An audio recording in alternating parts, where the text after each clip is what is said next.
چنیوٹ رانا تجمل وسیم سے پولیس نے خفیہ اطلاعات پہ مختلف علاقوں سے 2 منشیات فروش ملزمان کو گرفتار کر لیا۔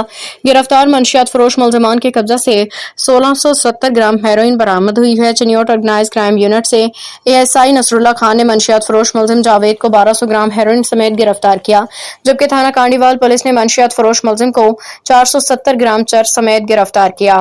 گرفتار ملزمان کے خلاف تھانہ چناب نگر، تھانہ کانڈیوال میں منشیات کی دفعات کے تحت مقدمات درج۔ اس حوالے سے ڈسٹرکٹ پولیس آفیسر عبداللہ احمد نے کہا کہ ضلع بھر میں منشیات فروشوں کے خلاف اسپیشل مہم کے تحت کریک ڈاؤن جاری ہے۔ منشیات کے مقدمات کی معیاری تفتیش کو یقینی بناتے ہوئے ملزمان کو سزائیں دلوائی جا رہی ہیں۔